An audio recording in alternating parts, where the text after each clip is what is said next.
신의 생각, 양력을 향하여 물리적 우주를 관장하는 근본적인 질서를 해명할 열쇠들을 찾아 나서는 여정은 언제나 자발적인 연구의 결과로만 점철된 것은 아니었다.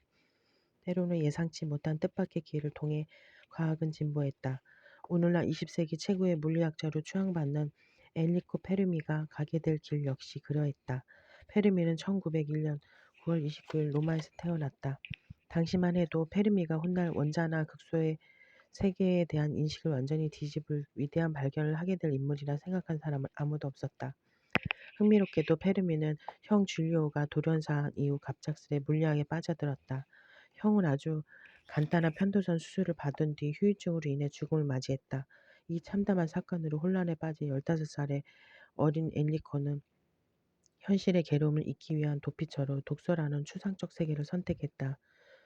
그런데 얼마나 기막힌 우연인지 그가 자기 집 서재에서 찾아낸 것은 다름 아닌 1840년 출간된 당시 지식을 충실히 집대성한 물리학 책 2권이었다.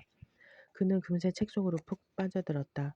하루하루가 지나고 수개월이 흐르도록 그는 이 2권의 개론서를 읽고 또 읽었다. 그는 이 책을 요모조모 분석하고 그 속에 담긴 공식을 암기하는 한편 심지어 잘못된 수학적 오류를 바로잡기도 했다. 하지만 그의 인생 여정에 결정적인 영향을 미친 책은 바로 따로 있었다. 1916년 어느 날 저녁 그는 우연히 한 독일 물리학자가 발견한 중대한 연구 내용이 상세히 적힌 논문 한 편을 읽게 됐다. 그 학자가 바로 지금까지 우리가 입에 닳도록 얘기한 아르놀트 조머펠트였다. 논문에 따르면 조머펠트는 원자나 소립자의 결합에 관여하는 전자기력의 신비로움을 밝혀냈다. 전자기력이 수로 표현되는 보편 상수라는 사실이었다. 논문을 읽은 페르미는 학습지를 덮고 돌이킬 수 없는 결단을 내렸다. 당장 부모님을 찾아가 물리학자가 되겠다고 선언한 것이다. 17살 페르미는 과학 실력이 얼마나 뛰어난지 두 학년을 그대로 건너뛰어 바로 대학에 진학했다. 이 시기 페르미는 엘리코 페르시코라는 친구와 교우했다. 페르미만큼이나 과학에 대한 열정이 뜨거웠던 친구는 훗날 이론 물리학 교수가 됐다. 페르시코와 페르미는 오래도록 기나긴 산책길에 오르곤 했다. 특히 두 젊은이는 멸망한 문명이 덩그러니 남겨놓은 폐와 고대 도시의 유적들을 경탄하며 로마 시내 곳곳을 돌아다니기를 좋아했다. 어느 날 저녁 두 친구는 콜로세움 근처에서 담소를 즐기고 있었다. 그날 페르미는 원자의 세계에 관한 아주 독창적인 생각으로 친구를 깜짝 놀라게 했다. 청년 페르미는 급하게 노트 위에 숫자들을 휘갈기며 능숙하게 계산식을 전개해 나갔다. 그렇게 사상 처음으로 페르미가 힘 전달 입자와 물질 입자, 훗날 페르미의 이름을 따 페르미온이라 부른다의 차이를 밝혀냈다. 페르미는 하루가 다르게 일취월장했다.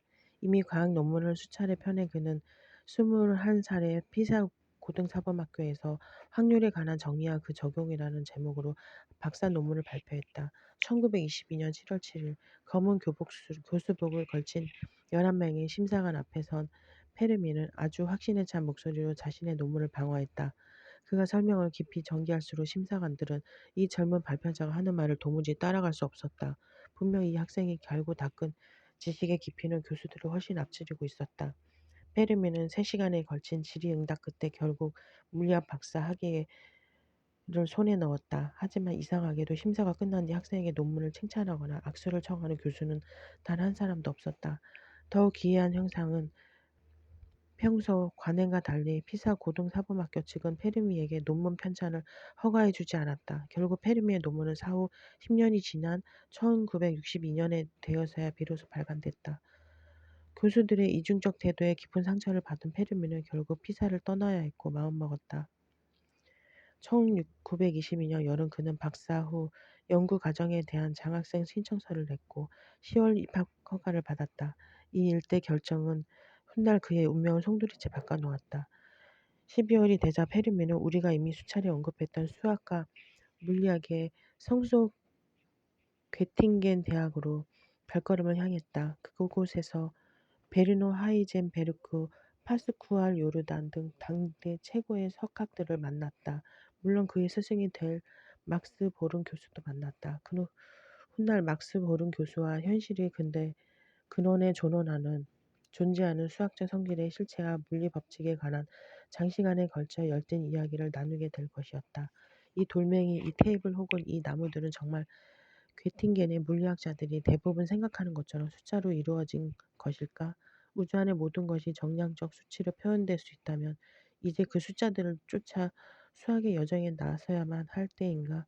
아마 그럴지도 모른다. 이런 수많은 의문은 페르미를 아주 당황스럽게 만들었다. 하지만 또 다른 한편으로는 사유의 단초가 되어 페르미가 새로운 문제로 향하게 이끌어줬다. 그러니까 페르미가 방사능이라는 미지의 현상 속에 잠재된 신비로운 힘에 대한 생각을 구체화하기 시작한 것은 바로 그 즈음이었다. 19세기 말에 이르러 베크렐이나 퀴리 부부가 주장한 것처럼 대체 어떻게 어떤 물질의 원소들이 불안정해지면서 다른 물질로 변하는 것일까? 15살 페르미는 형광성 우라늄 염이 방출하는 빛에 대한 베크렐의 실험에 매혹됐다. 1896년 이 프랑스 학자는 우라늄 샘플을 채취하고 이 이상한 물질 위에 사진 건판을 얹어 놓았다. 다음날 아침 놀랍게도 사진 건판 위에는 선명한 흔적이 남았다. 그것은 사진 건판이 햇빛에 노출되지 않고도 감광될 수 있다는 사실을 보여주는 증거였다. 결론은 분명했다. 우라늄은 사진 건판 위에 찍힌 흔적이 보여지도 밤사이 보이지 않는 빛을 방출했던 것이다. 점차 페르미는 당시 학계에 알려진 두 가지 기본적인 힘에 대해 관심을 갖기 시작했다. 그 두 힘은 자연에서 관찰되는 중요한 상호작용을 해명해 주었다. 그 가운데 하나가 중력, 사과가 땅에 떨어지게 하는 힘이었고 또 하나가 전자기력, 사물을 볼 수 있게 하거나 전기 현상이나 자석의 운동을 설명해 주는 힘이었다. 사람들은 이 두 가지 힘이 아주 먼 거리까지 작용된다는 사실을 잘 알았다. 전자기력은 별만큼이나 멀리 떨어진 물체의 빛을 확인할 수 있게 해주었고 중력은 지구가 1억 5천만 킬로미터나 떨어진 태양이라는 항성 둘레를 도는 이유에 대해 설명해줬다. 한편 사람들은 이 힘들이 상수 말하자면 숫자들로 표현된다는 사실을 잘 알았다. 조머펠트는 자신의 상수가 하나의 순수수로 표현될 수 있을 것이라고 예견했다. 그 순수수 속에서 근원의 현실을 찾아볼 수 있지 않을까. 그 너머에는 더 이상 아무것도 존재하지 않는 가장 근원적인 현실의 실체는 상수들 숫자로 이루어져 있는 것이 아닐까. 청년 엘리코는 어느덧 25살이 되었다. 지난해 마침 그는 괴팅겐 대학에서 한 학기를 보낸 참이었다. 괴팅겐에게서 보낸 시간은 그의 머릿속에 수많은 참신한 생각들이 자라나는 토양이 되어주었다. 1930년대 초 였다. 페르미는 골치 아픈 한 가지 의문에 휩싸였다. 전자기력과 중력이 별이나 우주와 같은 먼 거리에서 모두 작용한다며 원자와 같이 극도로 짧은 거리에서 작용하는 힘도 존재할 수 있지 않을까? 대체 어떤 기적에 의해 우라늄은 불안정한 물질에서 납이 같이 극도로 안정적인 물질로 바뀌는 것일까? 우라늄이나 라듐이 자연적으로 나비로 밝기도록 만드는데 작용하는 어떤 힘이 존재하는 것은 아닐까? 이 같은 가설은 언뜻 황당무계해 보였지만 페르미는 날이 갈수록 바로 이 문제를 푸는 데 온 힘을 쏟아부었다. 1934년 그는 마침내 고된 연구의 대가로 아주 위대한 발견에 이르렀다. 그것이 바로 베타 분계였다. 베타 분계는 그가 오랫동안 천착해온 양력의 세계로 그를 이끌었다. 사실상 페르미는 방사성 원자핵이 분계할 때 원자가 방출되는 것은 원자핵 속에 들어있는 전자 때문이 아니라 놀랍게도 원자핵 안에 들어있는 일부 소집자들의 양자 상태가 바뀌어서 다시 말해 불안정한 원자의 핵 속에 들어있는 중성자가 양자로 일어나는 현상이라고 주장했다. 원자핵이 분기할 때 전자와 반중성 미자가 핵 밖으로 튀어나오는 것이다. 만일 양력이 존재하지 않는다면 이른바 모든 방사성 원자는 안정적일 테고 그렇다면 아무런 보호장비 없이 플루토늄이나 우라늄을 조작할 수 있을 것이다. 고도로 위험한 이물질은 한낱 납덩어리만큼도 해롭지 않을 것이다. 하지만 그것이 반가운 일만은 아닐 것이다. 방사능은 우리의 우주가 존재하는 데 아주 중요한 역할을 하고 있기 때문이다. 만일 양력이나 페르미가 발견한 그 유명한 베타 분계가 존재하지 않는다면 가장 먼저 태양이 온데간데 없이 사라지고 말 것이다. 양력이 없다면 양자와 중성자가 결합할 수 없고 중소수도 생성될 수 없다. 그렇게 되면 태양은 붕괴할 것이고 더 이상 열이나 빛을 내지 못하는 깜깜한 구체만이 덩그러니 남게 될 것이다. 페르미는 원자의 구조와 약한 상호작용에 관한 선구적 연구를 한 공로로 1938년 노벨상을 수상했다. 그리고 힘 전달 물질의 보존과 달리 물질 입자이며 오늘날 페르미온이라는 명칭으로 유명해진 입자에 영광스럽게도 자신의 이름을 붙일 수 있었다. 하지만 특히 핵물리학과 관련한 그의 업적 가운데 기억할 만한 점을 꼽는다면 데이비슨과 저머가 실시한 전자회전에 관한 실험에 대해 언급하면서 밝혔던 그의 기본적인 사고방식이었다. 미래의 물리학 과제는 일반적인 물리학 개념을 순전히 수학적 데이터로만 대체할 수 있는 이론을 정립하는 것일 것이다. 그렇다면 그렇게만 된다면 아마 물질의 두 가지 다른 모습을 적절히 조화시킬 수 있을 것이다. 즉 빛과 물질이 파동으로 환원된다고 보는 생각과 빛과 물질이 그저 현실계를 이루는 알갱이에 불과하다고 보는 생각이 모두 가능해질 것이다. 사망하기까지 6개월도 채 남지 않은 1954년 여름의 초입을 페르미는 프랑스에서 지냈다. 그 시절 페르미는 어느 날 함께 저녁 식사를 하던 수학자 장 피에르 비지에게 자신의 속마음을 털어놓았다. 가끔 나는 젊은 시절 괴팅겐 동료들의 생각이 어쩌면 옳지 않았을까 자문하곤 한다네. 우리가 사는 현실계는 그들이 줄기차게 주장한 것처럼 어쩌면 여러 추들이 조성된 결과인지 모르지. 수가 법칙을 낳고 또 그 법칙이 물질과 공간과 시간을 낳은 것인지도 그것이 정말 사실일지 대체 누가 알겠는가? 이러한 의문에 대한 해답을 찾기 위해서는 지금과는 완전히 다른 차원의 사유가 필요하다. 이제 성화는 괴팅겐의 새로운 학생의 손으로 넘어간다. 그가 바로 전설적 논리학자 쿠르트 게델이다. 게델의 정리. 우주에서는 절대 우리가 알 수 없는 것들이 존재하는 것일까? 좀 더 정확히 말해 마치 신의 존재처럼 영원토록 수학자들의 능력으로는 이해할 수 없는 사물과 현상이 존재하는가? 1900년 파리에서 열린 국제수학자 대회 마지막 날 힐베르트는 23가지 유명한 수학 난제와는 별개로 이런 의문을 제기했다. 절대적으로 그리고 영원토록 이해 불가능한 무엇인가가 존재하는 것은 아닐까. 그리고 30년도 넘게 힐베르트는 이 문제에 천착했다. 때로는 식음을 전폐하고 불면증에 시달릴 정도로 날밤을 새워가며 연구에 매진했다. 심지어 성스러운 일가였던 오 다시의 산책마저 잊어버렸다. 하지만 모든 게 허사였다. 대신 1931년 다른 누군가가 그 해답을 찾아냈다. 그때까지 완전히 세상에 이름이 알려지지 않은 23살의 갸냘픈 청년이었다. 이후 그는 조금씩 거듭했다. 오늘날 사람들은 커다란 안경이 트레이드 마크인 이 유명한 천재 논리학자를 말할 때 아리스토텔레스 이래 가장 위대한 인물이라면 치켜 세운다. 그가 누구일까? 바로 쿠르트 게델이다. 이 이야기는 1906년 4월 어느 날 오스트리아 헝가리 제국에서 시작된다. 얼마 뒤면 오스트리아의 프랑스와 조제프 황제가 특히 먼 1848년에 즉위한 지 60주년이 되는 시점이었다. 울창한 숲이 우거진 체코 모라비아 지역의 브루노 마을. 어린 크루트는 운이 좋게도 공장의 굴뚝 연기나 바람이 들지 않는 부르주아 동네에서 태어났다. 날씨가 맑은 날에는 집 근처에 있는 공원에서 자유롭게 뛰놀 수 있었다. 연못이 없었으므로 발을 헛디뎌 연못에 빠질 위험도 있었다. 이 동네에서 자라난 것이 행운이 또 다른 이유는 이곳 사람들이 체코어가 아닌 독일어를 사용한다는 사실이었다. 훗날 이것은 그가 수월하게 인생을 살아가는데 도움을 주었다. 아버지 루돌프는 잘 나가는 섬유 공장을 운영했는데 부인에 대한 애정이 몹시도 깊었다. 부인의 치맛폭에서 헤어날 줄을 몰랐다. 1918년 제국이 분열되면서 쿠르트는 체코인, 비록 스스로는 망명한 오스트리아인이라고 생각했지만 되었다. 18살 쿠르트는 형을 따라 빈 대학교에 입학했다. 당시 그는 해박한 수학 지식으로 철저히 무장하고 있었다. 여태껏 몸이 건조했던 그의 삶이 하루하루에 송두리째 뒤바뀌었다.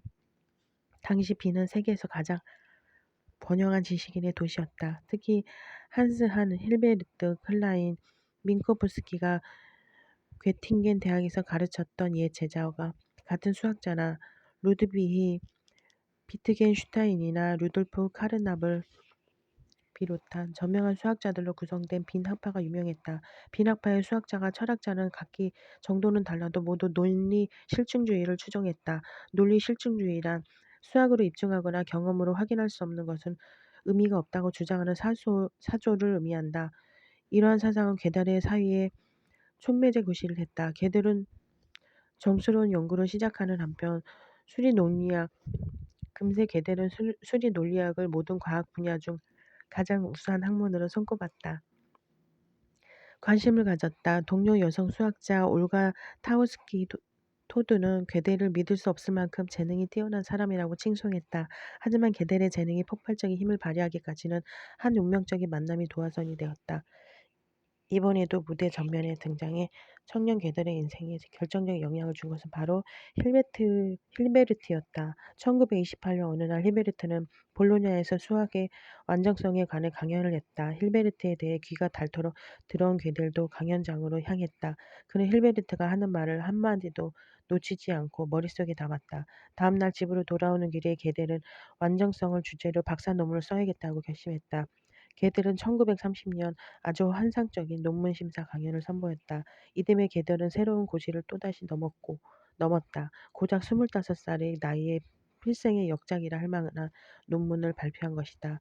그것이 바로 그 유명한 불완전성의 정리였다. 이때부터 게델의 역사가 본격적인 궤도에 올랐다. 감히 범접할 자가 없는 게델의 논문은 얼마나 길고 난해했는지 존 폰 노이만 그는 원기왕성한 모습으로 힐베르트 오펜하이머와 함께 연구하던 괴팅겐 대학으로부터 돌아왔다. 거의 아무도 그의 경이로운 연구 내용을 이해하지 못할 정도였다. 하지만 그가 대단한 연구 성과를 거두었다는 사실만은 확실했다.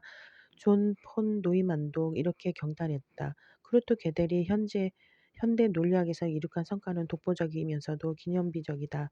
아니 그의 연구는 기념비 수준을 넘어선다. 그의 연구는 공간과 시간을 아주 멀리까지 훤히 비춰주는 등대라고 할 수 있다. 폭탄 같은 위력을 품은 이 말이 하루아침에 거대한 지각 변동을 일으켰다.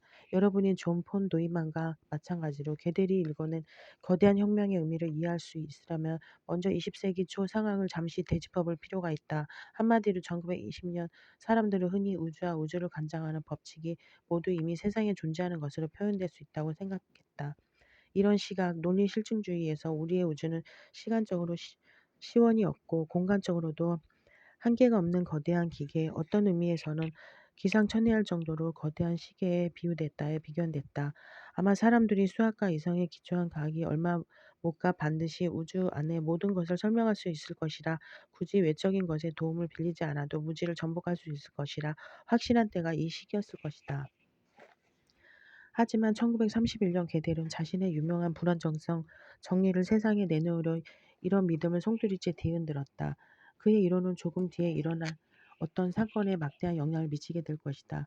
하지만 그 전에 먼저 위에서 말한 두 가지 환상적인 정리, 여러분도 어디선가 한 번쯤 들어봤으리라 잠시 살펴보고 넘어가자. 불안정성 정리란 무엇인가? 간략하게 말해 이러는 것이다. 수학에는 참이지만 증명이 불가능한 것들이 있다. 다시 말해 어떤 체계가 아무리 일관성을 갖추고 있다 하더라도 결코 완전하지는 못한 것들이 있다. 그것이 바로 게델의 불안정성이다. 논리적인 체계 안에서 어떤 것들은 수학적으로 참임해도 그 체계를 한계 짓는 테두리를 벗어나지 않는 한 결코 그것이 참임을 증명할 수가 없다. 좀 더 간단한 비유를 들면 더 잘 이해할 수 있을 것이다. 가령 어떤 체계를 선택하고 그 주위에 동그라미를 쳐보자. 걔들에 따르면 그 체계는 오로지 원 밖에 있는 무엇인가를 통해서만 설명할 수 있다. 가령 여러분이 손에 쥐고 있는 책 주위에 동그라미를 쳐보자. 여러분 집에 그 책이 존재하게 된 이유를 설명하려면 여러분은 책을 산 서점에 대한 이야기를 하지 않을 수 없다. 하지만 이때 서점은 여러분이 방금 전 책 주위에 친 동그라미의 영역 밖에 놓여 있다. 이제 아인슈타인이 말한 신의 생각을 찾아가려는 우리의 여정에 도움을 줄 만한 새로운 질문을 하나 해보도록 하자. 개들의 정의를 모든 우주에 적용하여 볼 수 있지 않을까? 걔들도 분명히 말하지 않았던가. 불안정성에 관한 그의 연구는 하나의 체계에만 국한되지 않는다고 말이다. 더욱이 우주는 어떤 법칙들의 지배를 받고 있다. 한마디로 일관성을 갖춘 체계인 것이다. 아마 걔들이라면 적합성 있는 체계라고 표현했을 것이다. 게다가 빅뱅의 발견은 우리에게 우주가 시간적으로 언제나 항상 존재했던 것이 아니고 공간적으로도 무한히 연속되는 것이 아니라는 사실을 알려주었다. 결국 게델의 정리는 우주에도 완벽하게 적용할 수 있다고 볼 수 있다. 여기서부터 우리는 아주 중대한 결론을 도출할 수 있다. 사실상 어떤 체계가 동시에 정합적이면서도 완전할 수 없는 것이라며 우주, 분명 일관성 있는 세계를 보이는 역시 필연적으로 불완전하다고 말할 수밖에 없다. 대체 이것이 무슨 의미일까? 간단히 말해 이렇다. 우리 우주를 설명하기 위해선 우주 밖에 존재하는 무엇인가의 도움이 필요하다. 앞서 설명한 예시에서처럼 이 무엇인가는 필연적으로 우주의 한계를 지우는 어떤 원의 바깥에 존재해야만 한다. 조금 더 확장해 생각해보자. 괴델의 정리를 통해 우리는 우주 바깥에 있는 이 무엇인가가 대체 어떤 것인지 더 명확히 이해할 수 있을까? 이번에도 대답은 그렇다라고. 그리고 이는 아주 반가운 소식이라 할 수 있다. 일단 우리가 사는 물리적 우주를 살펴보자. 우리가 사는 물리적 우주는 물질, 에너지, 공간, 시간으로 이루어져 있다. 이제 괴델의 접근법을 적용해보자. 이 외부적 요소는 결코 우주의 그 어떤 특징도 지닐 수 없다. 다시 말해 시간, 공간, 물질, 에너지 체계 밖에 존재하는 이 독특한 원소는 물질, 에너지, 공간, 시간 그 무엇으로도 구성할 수 없는 것이다. 따라서 이 독특하면서도 비물질적인 요소를 더 잘 이해하고 싶다면 시공간의 초기 특이점으로 거슬러 올라가야만 할 것이다. 다시 정리해보자. 괴델의 정리를 모든 우주에 적용하는 경우 논리적으로 우리는 시공간의 시초에 초기 특이점이 존재한다는 사실에 생각이 미치게 된다.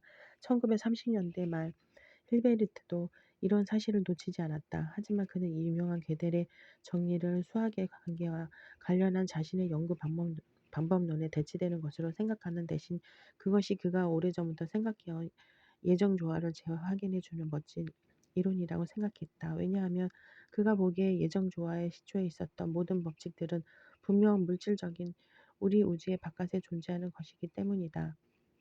더욱이 1925년 2월 4일 힐베르트가 미스터 수학학회 회원들 앞에서 무한한 현실계 그 어디에도 존재하지 않는다고 주장했던 일화를 떠올려보자. 이는 곧 힐베르트가 보기에 우주는 예전부터 영원히 존재해온 것이 아닐 수 있음을 의미한다. 다시 말해 우주에는 분명 시원이 존재한다는 말이다. 이 두 가지 생각, 예정조화와 우주의 시원을 정리해보면 우리는 예정조화가 자연스럽게도 우주의 시원이라는 토대를 필요로 한다는 결론에 이르게 된다. 아주 파격적인 생각이었지만 조모펠트를 비롯한 수많은 괴팅겐 학자들은 이 생각에 동조했다.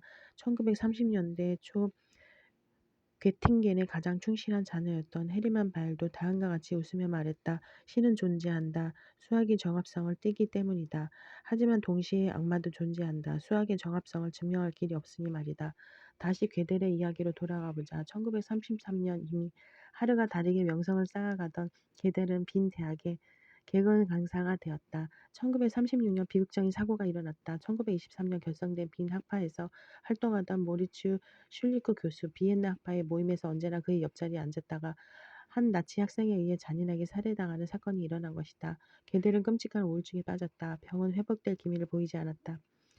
하지만 1938년 여름 괴팅겐 여행 이후 그는 다시 기력을 되찾았다. 걔들은 괴팅겐에서 힐베르트, 이미 은퇴한 힐베르트도 잠시 게팅겐을 방문 중이었다. 와 제외했다. 그들은 다시금 나무 그늘 아래에서 함께 산책을 즐길 수 있게 됐다. 두 천재적인 수학자는 마음이 잘 맞았다. 한 명은 불안정성에 대해 또 한 명은 예정 조화에 대해 얘기했지만 실은 그것이 모두 세상의 기원에 관한 신비에 관한 이야기란 사실을 둘 다 잘 알았다. 힐베르트와 함께 산책하며 이야기를 나누는 사이 괴델의 머릿속에는 새로운 아이디어가 싹을 틔웠다. 그것은 아주 놀라운 아이디어였다. 괴델 역시 예정 조화라는 개념에 더욱 깊은 호기심을 가지게 된 것이다. 힐베르트는 위대한 라이프니츠가 이런 우주와 무대 장식의 이면을 바라보는 방식이 얼마나 선구자적인 역할을 했는지 수도 없이 강조했다. 힐베르트 전에는 클라인이 그렇게 주장했다. 걔들도 9세기성 안셀무스가 제시한 신의 존재에 대한 존재론적 증명을 덜 발전시켜 라이프니츠가 예정조화 이론을 확립했다는 사실을 잘 알았다. 그러니 자신 역시 라이프니츠의 이론을 더 발전시키지 못할 이유가 있을까? 비늘로 돌아온 괴델의 머릿속에는 엉뚱한 그지없는 생각이 조금씩 가지를 뻗어나가기 시작했다. 1938년 가을 부모님의 반대에도 괴델은 11년 전 클럽에서 만난 무이 아들과 결혼했다. 하지만 행복은 오래가지 못했다. 비극적인 소식이 줄줄이 날아들었다. 먼저 그는 교수직을 요청한 대학으로부터 가차없이 퇴짜를 맞았다. 그리고 봄부터 오스트리아가 독일의 공격을 받아 도시 빈이 파괴됐다. 장갑 낀 두 손으로 뒷짐을 진 나치스 친위대 장교들이 대학에 입금하다 보초를 섰다. 유대인 문제를 해결하는 그들 나름의 방식이었다. 문제는 걔들도 유대인이라 의심을 받고 있다는 사실이었다. 그는 유대인이 아니었지만 빈 학파의 유대인들과 가깝게 지냈던 전력 때문에 숙청위원회로부터 의심의 눈초리를 받았다. 어느 날 밤 걔들이 아들과 빈 거리를 조용히 거닐고 있는데 나치 청년들이 갑자기 나타나 그에게 더러운 유대인 놈이라 소리치며 발키지를 퍼부었다. 하지만 최악의 사건은 그것이 아니었다. 독일군이 걔들에게 입대 적합 판정을 내리고 징집 절차에 나선 것이다. 전쟁터에 나가게 된다니 아주 끔찍한 악몽이었다. 더 이상 우물쭈물 할 여유가 없었다. 입영 통보를 받자마자 수일 만에 걔들 부부는 불이 나게 짐을 싸서 도망쳤다. 추적을 피하기 위해 부부는 시베리아 횡단열차를 타고 러시아 벽천으로 들어갔다. 그리고 그곳에서 일본행 선박에 다시 몸을 실었다. 그들은 또 다시 배를 타고 바다를 건너 샌프란시스코에 상륙했다. 아직 힘겨운 여정은 끝나지 않았다. 두 이민자는 기차를 타고 미주 대륙을 횡단해 동부 해안으로 향했다. 드디어 끝날 것 같지 않던 여행이 막을 내렸던 어느 날 아침 걔들 부부는 프린스턴 고등연구소 푸른 잔디밭 앞에 도착했다. 걔들은 오래 지나지 않아 교수직을 제안받았다. 비로소 안도의 한숨을 내쉬었다. 프린스턴 고등연구소. 이 논리학자는 기록을 되찾은 지 다시 연구에 몰두했다. 먼저 불안정성에 관한 연구를 재인용하거나 발전시킨 논문을 몇 편 발표했다. 첫 주부터 걔들은 수년 전 미국에 정착한 아인슈타인을 만나러 갔다. 옛날 게딩턴에게서처럼 두 학자는 오랜 시간 함께 산책하며 시간을 보냈다. 덕분에 달이 갈수록 두 학자 사이의 우정은 더욱 두터워졌다. 당시 그들이 한가로이 길을 거닐며 정확히 어떤 이야기를 나눴는지는 전혀 알 길이 없다. 어쨌든 어느 날엔가 아인슈타인의 경제학자 오스카어 모르겐슈테론에게 걔들에 대해 이렇게 털어놓았다. 이제 나 혼자만 연구하는 것은 큰 의미가 없다네. 내가 요즘 연구소를 나가는 이유는 걔들과 함께 다시 집으로 돌아오는 특전을 누리기 위해서지. 해가 지나면서 두 사람의 산책은 일종의 걸을 수 없는 예식이 되어버렸다. 장대비가 쏟아지든 거리에 서 있는 나뭇가지가 꺾일 정도로 세찬 바람이 몰아치든 산책에 거르는 일은 상상할 수 없었다. 그때 이미 아인슈타인은 걔들과 신의 생각에 대해 이야기를 나누기 시작했을까? 물론 전혀 불가능한 일은 아니다. 왜냐하면 그지만 아인슈타인은 신이 우주를 창조하던 순간 선택의 가능성이 있었는지를 심각하게 고민하기 시작했던 것이다. 이런 의문은 예리한, 때로는 예측하기 힘든 정신을 소유한 괴델에게도 영향을 미쳤다. 괴델은 힐베르트와 예정 조화에 대해 나눴던 이야기를 기억해냈다. 그리고 아인슈타인 곁에서 힐베르트와 나눴던 대화를 단어 하나 빼지 않고 똑같이 복귀했다. 1941년 여름 어느 날 테라스에 앉아 차를 훌쩍이며 햇볕을 쬐이던 상대성 이론의 대가는 1918년 4월 26일 지인 막스 플랑크의 60번째 생일을 기념하며 했던 연설문을 걔들에게 읽어주었다.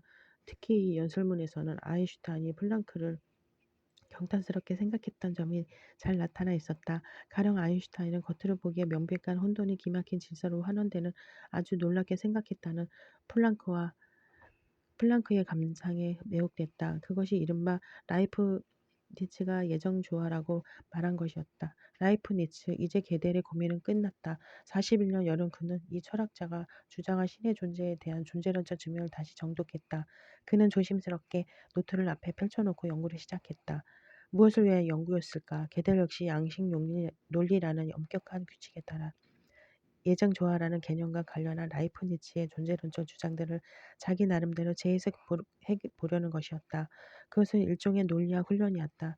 사실상 몇 년 전 괴델은 불안정성 정리를 모두 우주에 적용해보려 연습을 했다. 그때 그는 우주의 의미는 우주만 가지고는 절대 알아낼 수 없다는 논리학적으로 명쾌한 결론에 도달했다. 우주 안의 의미를 발견하려면 반드시 우주 바깥의 원인이 필요했다. 한마디로 걔들은 신의 존재에 대해 자신만의 증명을 해나가는 과정에서 요컨대 이 작업이 실은 자신이 기존 연구에서 발견한 것을 순전히 형식적인 차원에서 더욱 보강하는 것에 지나지 않는다는 사실을 깨달았다. 몇 달 뒤 그는 괴델판 존재론적 증명의 초안을 완성했다. 이 연구에서 우리는 괴델의 논리 전개 과정을 따라가다 마지막에 이런 결론에 도달하게 된다. 고로 신은 존재한다. 이 문장은 지나치게 급전적이라고 할 수 있었다. 조심성 많은 괴델은 결국 논문 발표를 포기했다. 이 논문은 1970년대 초까지 서랍 안에 조용히 잠들어 있었다. 1978년 이 위대한 논리학자가 사망한 이후에 발표됐다. 그럼에도 그는 이런 말을 주저하지 않았다. 고도로 추상적인 개념을 다루는 철학자나 과학신학이 존재한다. 이는 과학이나 학문을 위해 매우 유익한 일이다. 과학신학이라 이것은 몹시도 역설적인 동시에 충분히 비합리적인 표현이어서 어쩌면 어떤 진실을 지칭하기에 충분한지도 모른다. 그것은 순수 논리학의 빛으로는 알아낼 수 없는 어떤 어둠을 밝히는 방식이라고 할 수 있다. 오펜하이머처럼 걔들도 라디오를 듣지 않았다. 영화, 단 만화 영화만은 사랑의 딸을 보러 가는 일도 드물었고 신문도 거의 읽지 않았다. 하지만 그는 사유하기만은 절대 멈추지 않았다. 1931년 괴델의 발견에 힘입어 1940년대 말 아인슈타인은 마침내 1922년부터 그토록 집요하게 추적해온 신의 생각을 향해 경이로운 한 발을 더 내디딜 수 있었다. 아인슈타인은 평생에 걸쳐 수많은 사람들을 만났다. 푸엔카레와 같은 천재적인 수학자는 물론 루즈벨트와 같은 카리스마 넘치는 국가수반 명예로운 군주들을 줄줄이 만났다. 하지만 누구에게도 진심으로 감흥을 받지 못했다.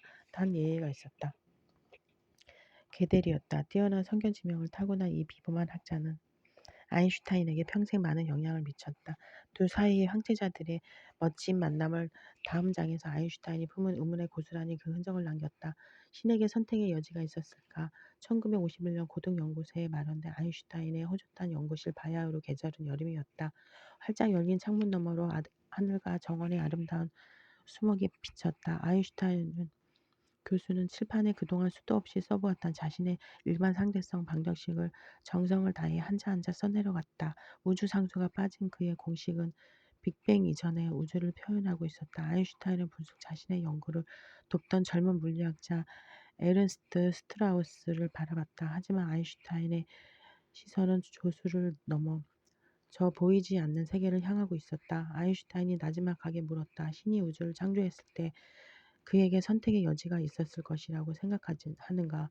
그것은 너무도 심오한 질문이었다. 단숨에 우리를 4반세기 전으로 훌쩍 되돌아가게 할 만큼 당시 아인슈타인은 막스 볼은 예전에 göttingen 대학에서 빈코프스키의 조교로 일했다 해서 보낸 편지에서 이런 유명한 말을 남겼다. 신은 주사의 놀이를 하지 않는다. 네, 그러니까 아인슈타인은 일말의 의심도 하지 않았다. 우주는 결코 우연에 의해 무작위로 탄생한 것이 아니었다. 하지만 비록 우주가 우연에 의해 탄생한 것은 아니라고 해도 어쨌든 지금 같은 다른 우주가 탄생하는 것이 충분히 가능하지 않을까? 다시 말해 다른 법칙에 지배를 받았을 수도 있지 않았을까? 아인슈타인이 이러한 의문을 품었을 때 그는 증명하고 조머 펠트의 연구에 대해 익히 잘 알고 있었다. 미네의 평화로운 영국식 정원을 산책하거나 찻집에서 복숭아 크네를 맛있게 먹으며 두 학자는 한도 끝도 없이 미세구조 상수에 대해 토론을 했다. 그럴 때마다 그들은 언제나 똑같은 결론에 도달하곤 했다. 이 상수가 만일 1 나누기 137의 값을 지나지 않았다면 우주에는 그 어떤 생명체도 잉태될 수 없었을 것이라고. 그나마 우주가 생성돼이라도 되었다면 말이다. 한편 아인슈타인은 다른 상수들도 미세구조 상수와 상황이 마찬가지일 것이라고 확인했다. 결국 이러한 가설에서 아인슈타인은 자신의 의문에 해답을 얻어냈다. 우주 탄생을 광장한 우주의 법칙들은 절대 지금과 다른 법칙이었을 수가 없다. 다시 말해 신에게는 선택의 여지가 없었다. 아인슈타인이 의문을 품은 지 40년 뒤 옥스퍼드 대학의 교수였던 영국 학자 로저 펜로즈 경도 똑같은 의문에 사로잡혔다. 펜로즈는 세상에 존재하는 모든 우주를 점으로 표현해 놓은 수십억 개의 점으로 뒤덮인 거대한 칠판을 상상했다. 그러면서 창조주가 빅뱅의 순간에 그 수많은 점 가운데 아무 곳에나 점을 찍고 지금 우리가 사는 우주와 비슷한 어떤 우주를 만들어낼 수 있는 자유가 있었을지 자문해 보았다. 펜로즈도 계산을 통해 아인슈타인과 똑같은 답을 얻어냈다. 창조주에게는 어떠한 선택의 자유도 없었다. 창조주가 찍을 수 있었던 점은 수십억 곱하기 수십억 곱하기 수십억 가운데 오로지 한 점뿐이었다. 펜로즈는 이것이 얼마나 어마어마한 제약인지 보여주기 위해 창조주가 우연히 제대로 된 점을 맞출 확률을 계산해 보았다. 그것은 10의 10승의 123승 분의 1이라는 확률이었다. 그것은 만일 우리가 우주의 모든 소립자 위에 이 숫자를 하나씩 적어 나갔더라도 첫 소립자로 되돌아올까 말까 한 엄청나게 큰 숫자였다. 아마도 어느 날 아인슈타인이 미소를 지으며 이렇게 얘기할 것도 바로 그 때문일 것이다. 우연은 신이 남몰래 일하는 방식이라 할 수 있네. 이제 아인슈타인의 견해를 좀 더 명확히 이해하기 위해 왜 이 큰 수들이 다른 수가 아닌 지금 우리가 알고 있는 바로 그 수일 수밖에 없는지 좀 더 자세히 살펴볼 필요가 있다. 일단 가장 유명한 수에서부터 시작해보자. 1916년 조머펠트가 발견한 수 말이다. 아마 여러분도 이제는 그 수가 바로 신비로운 미세구조 상수라는 것쯤을 잘 알고 있을 것이다. 미세구조 상수는 에팅턴을 에딩턴을 몹시도 괴롭혔다. 그는 죽을 때까지 마지막 남은 절망의 힘까지도 모두 모아 이 수의 값이 정확히 1 나누기 137임을 입증하기 위해 노력했다. 노벨상 수상자 파울리도 마찬가지였다.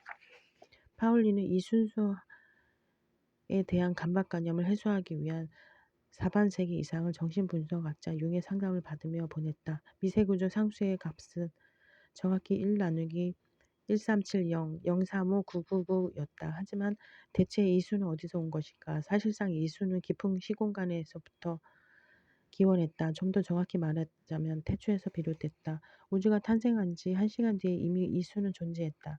지금과 똑같은 값, 모든 계산법에 따라 입증된 것처럼 지났다. 우주 탄생 1분도 뒤에도 마찬가지였다. 방금 막 태어난 우주의 10억 C도에 달하는 엄청난 게 뜨거운 우주에 처음 핵 들어 만들어질 때조차 그 한복판에는 이 순수수가 자리했다. 그렇다면 우주 탄생 1초 뒤에는 어땠을까? 그 순간 우리는 상상하기도 힘든 무려 100억 도시의 온도까지 치솟았다. 그 순간에도 아주 먼 어디가에서 기원한 지금과 똑같은 값의 미세구조 상승수가 존재했다.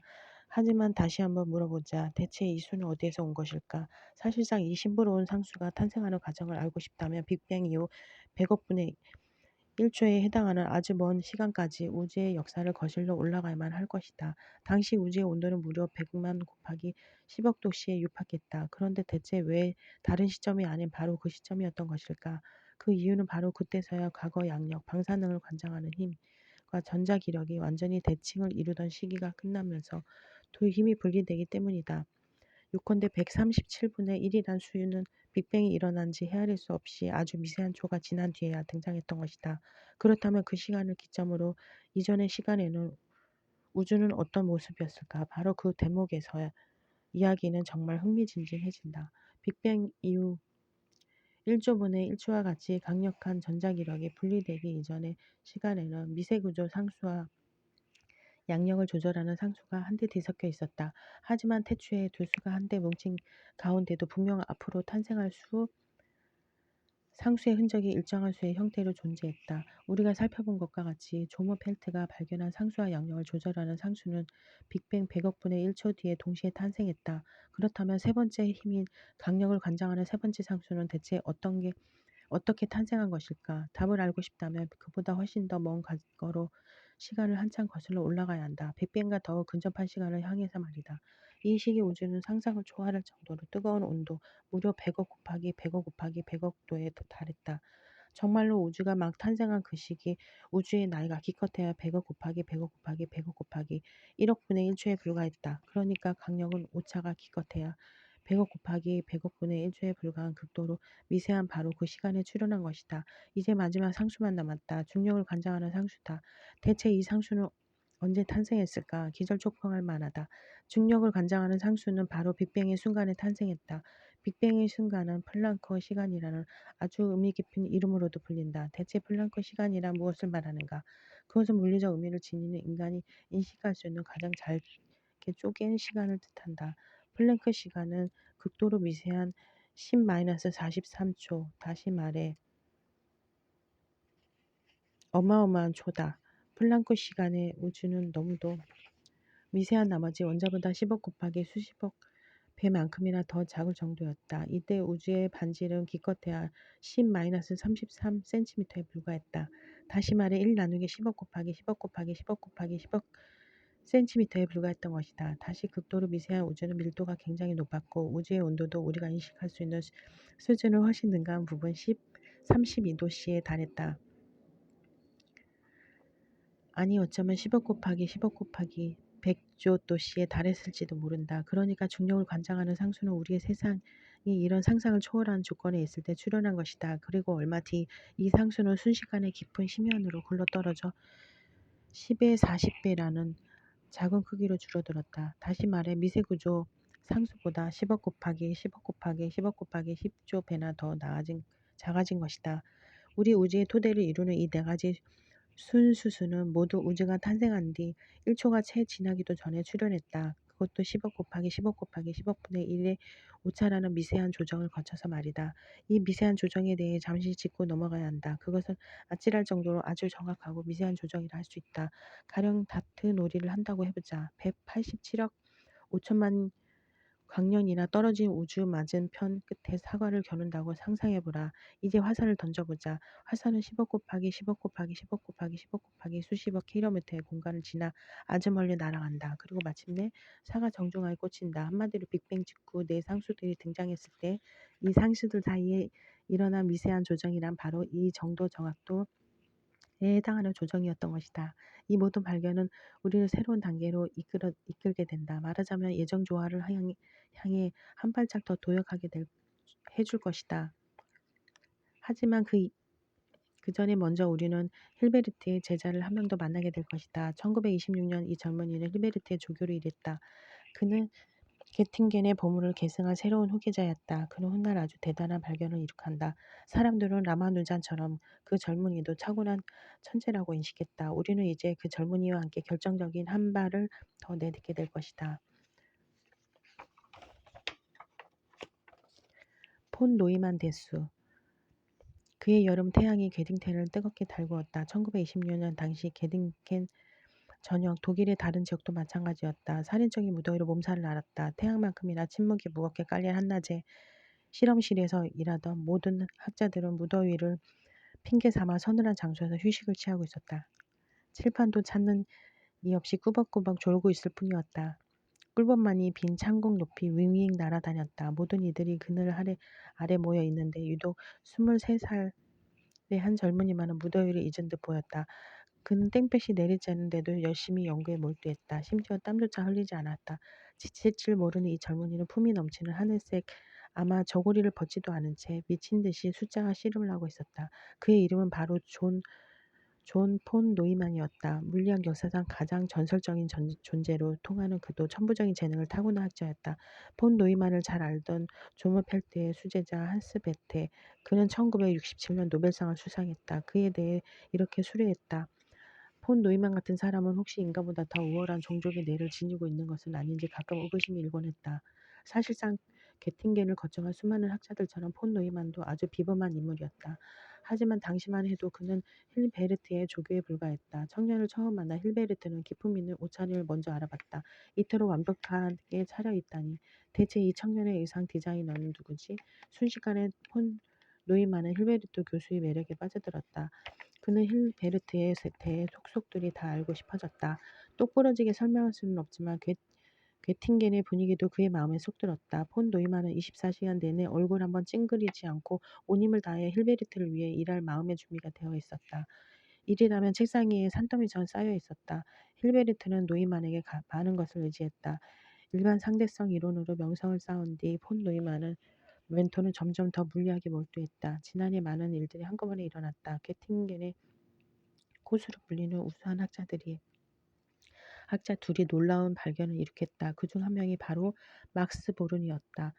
민코프스키의 조교였던 보른은 1921년 교수의 몸으로 다시 게팅겐에게 발을 디뎠다.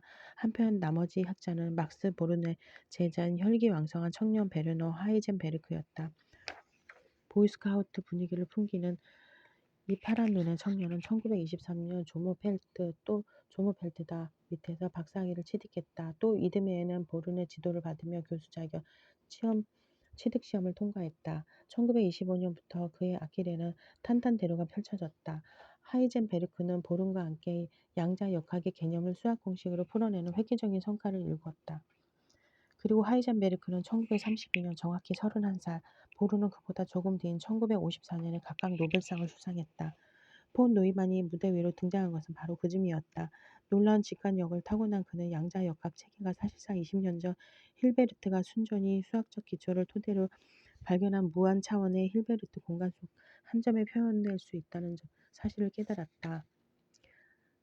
더욱이 그는 힐베르트 공간이라는 의미심장한 용어를 만들어낸 장본인이었다. 폰 노이만 덕분에 힐베르트는 영원히 이론은 정상에 올라갈 수 있었다. 양자 역학에는 늘 어김없이 힐베르트란 이름이 따라다녔다. 사실 폰 노이만의 연구는 힐베르트에게 매우 중요한 의미를 부여했다. 왜 그랬을까? 그것은 폰 노이만의 발견 덕에 힐베르트가 높은 명성을 얻었기 때문이 결코 아니었다. 오히려 자신의 조교가 20년 정도 격차가 벌어진 수학과 물리학 사이에서 아무도 생각지 못한 연관성을 발견해낸 이후 힐베르트는 수학과 물리학 사이에 예정 조화가 존재한다는 사실을 더욱 확신하게 되었기 때문이었다. 다시 말해 수학은 진짜 자연의 언어였던 셈이다. 이 일화에 비추어 때 잠시 논 포인만이라는 비범한 연구를 인물에 대해 살펴보고 지나가는 것이 좋겠다. 더욱이 그가 앞으로 우주가 탄생할 때 나타난 그 놀라운 미세 조정이 어디서 기인하는 것인지 알아내기 위해 여정의 두 번째 열쇠를 제공할 인물이라는 사실을 알고 나면 더욱더 이 인물에 대해 알고 넘어가야 한다는 생각이 든다. 폰 노이만은 슈레딩거, 볼츠만, 괴델 등과 마찬가지로 오스트리아 헝가리 제국에서 태어났다. 좀 더 정확히는 1903년 크리스마스는 다음날 부다페스트의 한 부유한 유대인 가정에서 탄생했다. 아버지 미하일 노이만은 1913년 제국의 공을 세운 업적을 인정받아 오스트리아 황제 프랑스와 조세프로부터 세습 가능한 남자 가위를 하사받았다. 덕분에 야노시는 귀족임을 뜻하는 폰이 붙은 전설에 남을 이름을 얻게 된다. 하지만 귀족 가문이 되기 전에도 노이만은 초인이라고 불릴 만큼 뛰어난 재능을 드러냈다. 6살부터 그는 라틴어와 고대 그리스어를 능숙하게 읽고 썼다. 특히 역사 과목을 몹시 좋아했는데 7살에 이미 2000년 전에 일어났던 세계적 사건들을 모두 줄줄이 깨고 있을 정도로 역사 지식에 해박했다. 그는 8살 때 수학의 매력에 흠뻑 빠져들었다. 그리고 이듬해 미적분 계산을 완전히 통달했다. 사실 노인만은 무엇이든 한 번 보면 마치 사진을 찍어 놓은 듯 절대 잊어버리지 않는 놀라운 기억력을 지니고 있었다.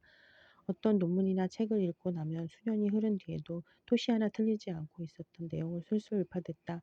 한편 수십 개가 넘는 언어를 완벽하게 구사하는 것도 예사였다. 사실 그가 새로운 언어를 익히는 데는 단 몇 주면 충분했다. 15살 노이만은 남들과는 차원이 다른 뛰어난 재능으로 수학계를 평정했다. 그의 놀라운 재능 앞에 자괴감을 느낀 어떤 선생들은 울상을 짓기도 했다. 결국 폰 노이만은 사람들 사이에서 천재라는 말을 듣게 됐다. 폰 노이만은 모든 면에서 생물학자가 수학자인 제이콥 브로우스키의 설명과 일치했다. 절대 예외는 없다. 그는 내가 만나본 사람 중 가장 똑똑한 사람이었다. 그는 천재였다. 폰 노이만은 평범한 사람이 아닌 만큼 범상한 구석이라고 전혀 없는 독특한 삶을 살았다. 폰 노이만은 일반인들이 전부 할 줄 아는 것에는 도통 소질이 없었다. 단 옷을 입을 때만은 예외였다. 그는 사막 한가운데서도 아마 아마천으로 된 근사한 스리프실 양복을 멋지게 차려입을 정도로 몸 매무새에 신경을 썼다. 그로 운전을 하는 동안에도 도무지 책을 내려놓지 못하다가 번번이 교통사고를 일으키곤 했다. 또 어느 날에는 이웃 마을을 가기 위해 운전을 하다가 중간에 잠시 점심을 먹게 차를 세웠는데 다시 운전대로 되돌아와서는 모든 정신없는 학자들이 그랬듯 갑자기 아내 클라라에게 전화를 걸어야만 했다. 사진처럼 정확한 기억력을 자랑하는 그가 자신의 행선지가 어디였는지 그만 까맣게 잊어버린 것이다. 또한 그는 프리스턴 대학에서 교수로 이름을 날리던 시절에도 온갖 기행을 일삼았다. 대표적인 예로 그는 나치 제3제국주의 군인들이 행진하는 군홧 소리가 쩌렁쩌렁 울리도록 지직거리며 잘 나오지도 않는 측은기를 큰 소리로 틀어놓곤 했다. 그 바람에 종종 연구실을 사용하는 아인슈타인을 비롯한 동료들은 소스라치게 놀라곤 했다. 모든 비범한 사람들이 그렇듯 폰 노이만은 도무지 연구실에 앉아서는 일에 몰입을 할 수가 없었다. 오히려 그는 사람들 사이에 있을 때 가장 창의적이 되었다. 특히 TV를 크게 틀어놓고 부인 옆에 앉아 있을 때에야 비로소 가장 놀라운 창의력을 발휘했다. 여러분도 이미 느꼈겠지만 폰 노이만은 독특하면서도 마음씨가 아주 따뜻한 사람이었다. 폰 노이만은 이루 헤아릴 수 없을 정도로 많은 분야의 공헌, 순수 수학은 물론 양자역학 이론, 원자폭탄 제조, 논리학, 인공지능, 그는 컴퓨터의 창시자였다. 생물학, 경제학, 심지어 정치학까지 했다. 하지만 앞으로 우리는 그 가운데 한 가지에 특히 주목하게 될 것이다. 그것은 바로 그가 오늘날 우리가 그의 이름을 따서 폰 노이만 대수라고 부르는 중요한 수학 체계를 정초했다는 사실이다. 이 계산 툴, 양자역학 이론의 많은 부분의 기초가 됐다에 우리가 주목하는 이유는 이것이 바로 새로운 이론의 수학적 기초가 되었기 때문이다. 기막힐 정도로 유효한 이 이론의 명칭이 바로 KMS 이론이다. 여기서 새 알파벳은 대체 무엇을 의미할까? 그것은 새 위대한 학자의 첫머리 글자다. 어떤 체계가 이루는 균형 상태를 물리학자들끼리는 KMS 상태라고 칭한다. 아마도 빅뱅의 순간 우주는 KMS라는 특별한 상태가 아니었을까 추정한다. 이러한 사실을 통해 우리는 다음 장에서 우주가 물리적으로 탄생하기 전에 어떤 일이 벌어졌는지 살짝 엿볼 수 있게 될 것이다. 여기서 잠깐 멈춰보자. 먼저 힐베르트 공간을 물리학에 적용하는 법을 발견한 폰 노이만은 이번에는 자신이 발견한 대수, 폰 노이만 대수에서 괴팅긴 학파의 영향을 찾아볼 수 있다를 통해 수학과 물리학의 세계 사이에 예정 조화가 존재한다는 확신을 또 다시 우리에게 심어주고 있다. 왜냐하면 폰 노이만 대수와 함께 우리는 이제 아주 중요한 열쇠 하나를 쥐게 될 것이기 때문이다. 다음 장에서 다시 살펴보겠지만 그것은 이 책을 관통하는 수수께끼에 대해 마침내 해답의 실마리를 제공해 줄 열쇠가 될 것이다. 그러니까 대체 우주가 탄생할 때 나타난 그 기막힌 미세 조정은 어디서 기인하는가 하는 문제 말이다. 이 질문은 폰 노이만을 달콤한 행복에 적게 했다. 하지만 우리는 그 정도 발견에 그치지 않고 더 멀리 나아갈 것이다. 아인슈타인이 겨냥한 그 생각이란 것을 향해 한 발 한 발 더 가까이 다가갈 것이다. 이번에 그 생각이란 우리 시대 최고의 거대한 과학적 신비라는 모습을 띠고 나타날 것이다. 이 신비를 푸는데 사상 초유의 대규모 역량이 집중될 것이다.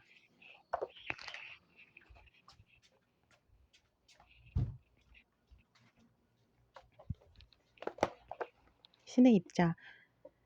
이 학자는 수년 전부터 아주 단순한 문제들에 대해 사유했다. 왜 납은 철보다 무거울까? 우리를 둘러싼 사물의 질량은 대체 어디에서 기인하는 것일까? 어찌하여 사물은 지금의 모습을 띠게 된 것일까?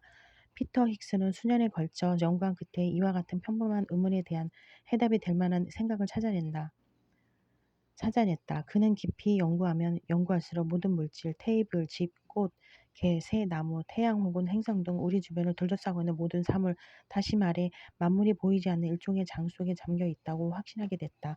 한편 몇 달 뒤 브뤼셀 자유대학교에서도 두 이런 물리학자 프랑수아 앙글레르와 로버트 브라우트가 같은 결론을 도출했다. 모든 여러분이 서 있는 바로 그 자리, 여러분이 키우는 강아지의 발밑, 고양이의 털 속만이 아닌 그것들의 내부에까지에는 우리 눈에는 보이지 않는 일종의 장이 존재할 가능성이 있다. 이 장은 모든 곳에 존재할 수 있다. 예를 들어 여러분이 앉아있는 의지를 구성하고 있는 원자들에서 수십억 강년 떨어진 머나먼 우주의 별들 내부에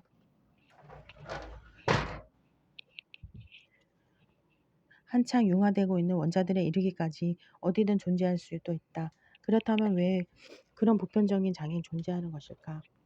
두 번째 질문에 대한 해답을 찾기 위해 프랑수아 앙글레르, 로버트 브라우트, 그리고 피터 힉스는 물리학자의 입장에서 소립자라는 이상한 세계에 대해 생각해 보았다. 특히 소립자의 질량에 대해서. 물론 그들은 원자라는 것이 그보다 좀 더 작은 입자인 양자, 중성자, 전자로 이루어져 있다는 사실을 모르지 않았다. 그리고 이 입자들은 또다시 그보다 더 작은 원소로 이루어져 있다는 사실에 대해서도 잘 알고 있었다.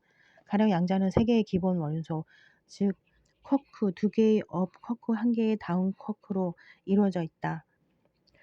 앙글레르, 브라우트, 힉스는 좀 더 깊이 연구를 진행할수록 이런 의문에 휩싸였다. 왜 톱 쿼크의 질량은 전자의 질량의 34만 8천 배에 해당하는 것일까? 왜 그 같은 차이가 나는 것일까? 한편 똑같은 두 쿼크의 질량 사이에도 어마어마한 차이가 난다는 사실도 놀라웠다. 가령 업 쿼크는 톱 쿼크보다 무려 5,800배나 더 가벼웠다. 대체 이유가 무엇일까? 게다가 어떻게 하면 업 쿼크는 톱 쿼크보다 5,200배나 아니 5,800배가 더 가벼울 수 있을까?